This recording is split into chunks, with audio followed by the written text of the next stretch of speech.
Here is a small lecture that Phil Heath gave the day after, literally the day after he lost the Olympia.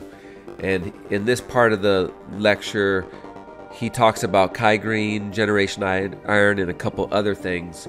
I'm going to let the video play. We'll stop it from time to time to discuss things and go from there.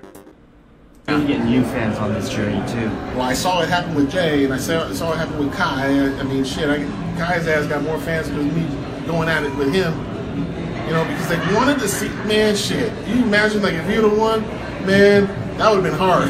I know. That would have been hard, man. That would have been a little harder to swallow than this one. Yeah. Because he and I were like, we didn't like each other. Yeah. But I can say that.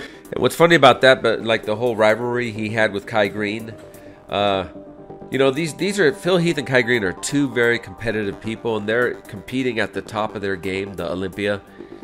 So, and competition's good. So I could see that they don't like each other at the time, but as time goes on and they're both retired from bodybuilding and doing other things, I bet you these two could probably become good friends and just talk about the old days, because it's things like this that will bring them together, and you can kind of see that from Phil right now, since he lost the Olympia, he's no longer Mr. Olympia, that he's more willing to accept that now, as you see in this little chat. All people that are here, I don't have no problem with that man. You know, it was just some of the most fiercest. It was really all your fault. It was really all your fault. You know, talking all this shit and getting all excited and, you know, putting us against each other, and Kai looking at me and me looking at him like, man, your fan said this about me, and then my fan said, wait a minute, that didn't really come from you. Oh. So see, this guy, obviously he could be a likable guy. I know a lot of people don't like Phil Heath because he's very cocky, but this loss has humbled him, and I think will humble him more over time, especially that he'll be, for the first time in 7 years, not be Mr. Olympia. But he could become a very likable guy, and that's good, because it'll make him a better person. But it's funny how he talked about the fans, how the fans instigate between the other fans, and they have that build-up where people start, you know, two people like Phil Heath and Kai Greene start disliking each other even more because the fans are chirping in. But that happens a lot with a lot of different rivalries out there. So we're cool. And if you guys notice, it's like, yeah, man, like, you know, people ask me, so what do you think? I'm like, dude, God bless him. He's doing his exit strategy. Right. He don't need to come back. He's doing other things, man. Like, you know what I'm saying? Like, be happy for what he's doing. Because if I do the same thing, I want you to be happy for me. And just enjoy what we had. And I think that's some of the problems that I will the one maybe critique I would give is that it's not that I don't feel underappreciated.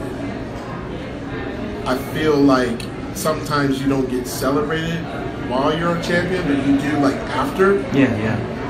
And it's human nature, because we want the champion to come up. I mean, people were excited that I beat Jay, right? And then like within Generation Iron, they were hoping that I lost. Yeah. Let me stop it right here.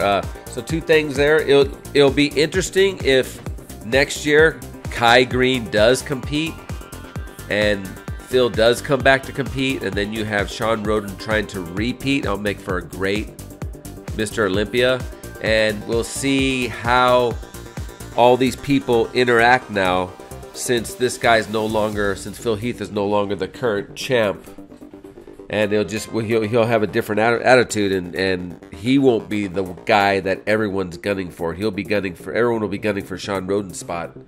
And just to have Kai Greene back would be awesome. But I mean, we can have some really cool drama next year. And I had to realize right away back then that had more to do about them people than me. Yeah. What did I do wrong? I went to the gym, I sacrificed, I had blood, sweat, and tears, this and that. And I let it turn in when I got pissed. Mm-hmm. But I was okay with it because it helped fuel me to win.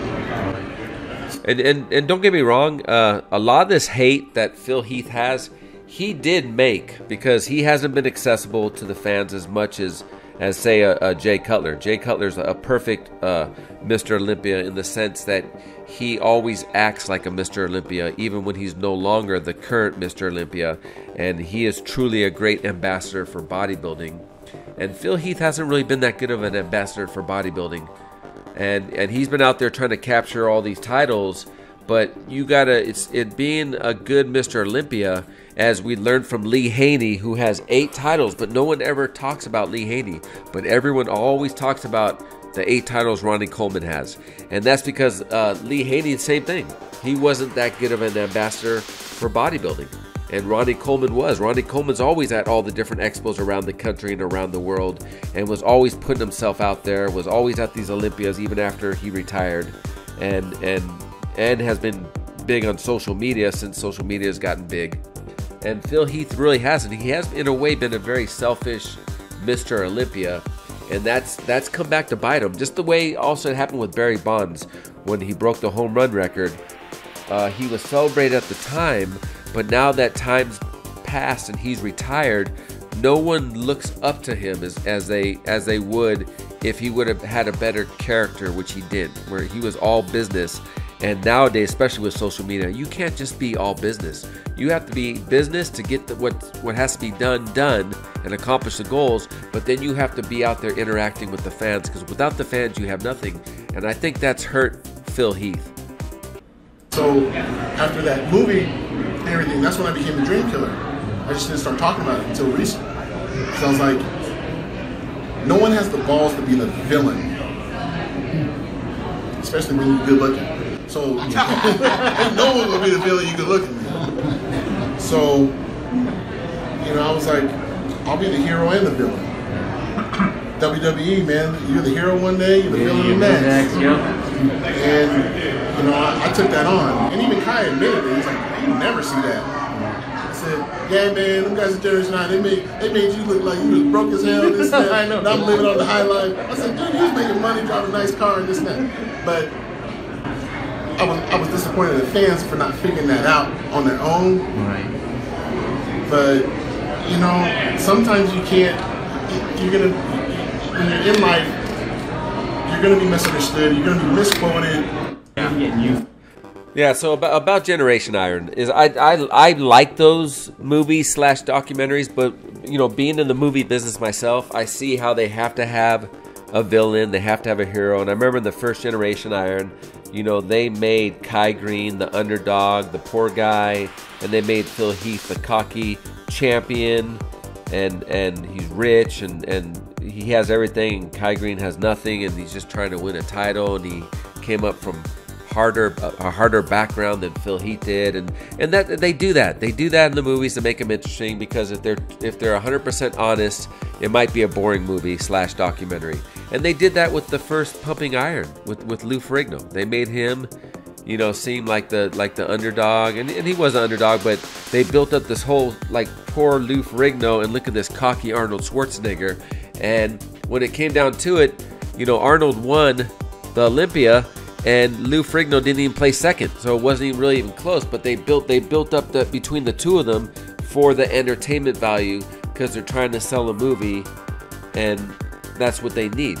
People want to be entertained regardless if it's true or not. I mean, it's great if it's a true story and entertainment at the same time, but just like I said, from being in the movie business, they do this all the time. And I think that movie, you know, Generation Iron, the first one, I think that hurt Phil Heath. I think it made him look, he is a cocky person, but when you're, you know, you should have, if you're good at what you do, you should have some cockiness, but it should be kept to a certain degree. And I think that movie, you know, like movies do, will make you bigger than life. And I think that exaggerated his cockiness, and that was a turnoff to a lot of fans. And like Phil Heath expects people to have figured that out, but it's like sometimes people see stuff, they read something in the papers or they see it on TV, and they accept it as 100% fact.